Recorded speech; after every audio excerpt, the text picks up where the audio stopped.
Hello મિત્રો, HM કિચનમાં તમારું સ્વાગત છે। આજે આપણે બનાવવા જઈ રહ્યા છીએ એકદમ અનોખી વાનગી કે જે ફરાળી હાંડવો મેં તૈયાર કર્યો છે અને એકદમ સરસ અને સોફ્ટ તૈયાર થશે। તમે તેને ફરાળી કેક પણ નામ આપી શકો છો। શું નામ આપો છો તે મને કોમેન્ટ કરી જરૂર જણાવશો। તો ચાલો પૂરો વિડીયો જોઈ લઈએ। તો અહીં સામો લીધો છે 1 વાટકી અને અડધી વાટકી સાબુદાણાનો પાવડર એડ કરવાનો છે। તો અહીં મેં સાબુદાણાનો પાવડર ડાયરેક્ટ લીધો છે, તેની અંદર છાશ એડ કરી અને બેટર એકદમ સરસ તૈયાર કરી લેવાનું છે। બંને બેટરને મિક્સ કરી અને રહેવા દેશું, તેને 10 મિનિટ માટે રહેવા દેશું। હવે એક બાઉલની અંદર તેલ એડ કરવાનું છે। તેલ એડ કર્યા પછી તેની અંદર રાઈ અને સફેદ તલ એડ કરવાના છે।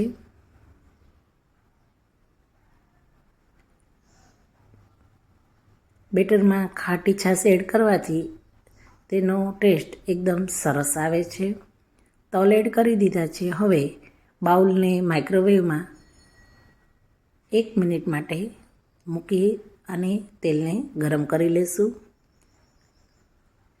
તો આ રીતે મેં મૂકી દીધું છે, ત્યાં સુધી બેટરની અંદર મસાલા કરી લઈએ। તો આ રીતનું બેટર એકદમ સરસ તૈયાર થઈ ગયું છે।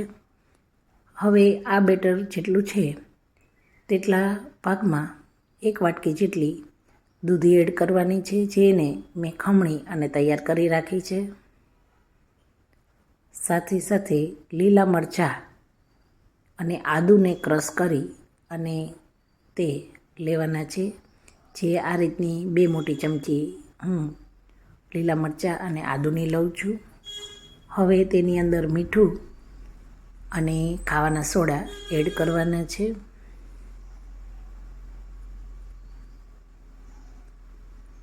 ત્યારબાદ તેને એકદમ સરસ ફેટી લેશું, જેથી કરીને જે મસાલા કર્યા છે તે બધા જ એકદમ સરસ મિક્સ થઈ જાય।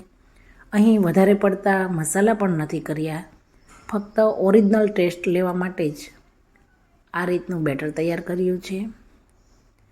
અને બેટરને એકદમ સરસ રીતે ફેટ્યા બાદ જોઈએ તો તેલ સરસ ગરમ થઈ ગયું છે। હવે તેની અંદર જે બેટર આપણે રેડી કર્યું હતું તેને લઈ લેવાનું છે। બેટર વધારે પતલું ના થાય તેનું ખાસ ધ્યાન રાખવું અને તેને બાઉલમાં લઈ અને ફરી 5 મિનિટ માટે માઇક્રોવેવ કરવાથી હાંડવો એકદમ સરસ તૈયાર થઈ જશે। વચ્ચે તમારે જોઈ લેવાનું કે કાચો છે કે ચડી ગયો છે। ટૂથપીકમાં લોટ ના આવે તો સમજવાનું કે હાંડવો બરોબર ચડી ગયો છે। તો ચાલો હવે આ બાઉલની ઉપર થોડી ખાંડ સ્પ્રિંકલ કરી દઈએ અને તેને માઇક્રોવેવમાં મૂકી દઈએ। તો માઇક્રોવેવમાં મૂક્યા બાદ તેનો ટાઈમ સેટ કરી અને તેને માઇક્રોવેવ થવા દઈએ। એકદમ જલ્દી અને એકદમ ફટાફટ બની જતો હાંડવાની રેસીપી તમારી સાથે હું શેર કરું છું।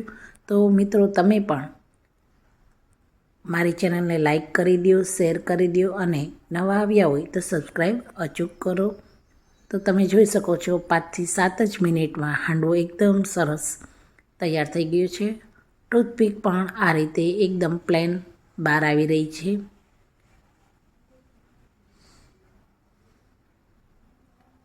તમે જોઈ શકો છો કે તેની કિનારી પણ એકદમ સરસ ક્રિસ્પી તૈયાર થઈ ગઈ છે। હવે આ હાંડવાને પ્લેટમાં લઈ લઈએ। તે નીકળવામાં પણ એટલું ઇઝીલી હાંડવો નીકળી જાય છે। તો આ રીતે બાઉલને પ્લેટ ઉપર રાખી અને હાંડવાને લઈ લેવાનું છે। તો તમે જોયું ને, એકદમ સરસ મારો ફરાળી હાંડવો તૈયાર થઈ ગયો છે। અને બાળકોને બતાવો તો ફરાળી કેક તૈયાર થઈ ગઈ છે। એકદમ સરસ અને સ્વાદમાં પણ એટલો જ સરસ લાગી રહ્યો છે અને સોફ્ટ પણ એટલો જ તૈયાર થયો છે। તો આ હાંડવો તૈયાર થઈ ગયો। ફરી નવા આઈડિયા સાથે એચએમ કિચનમાં મળીશું। Thank you.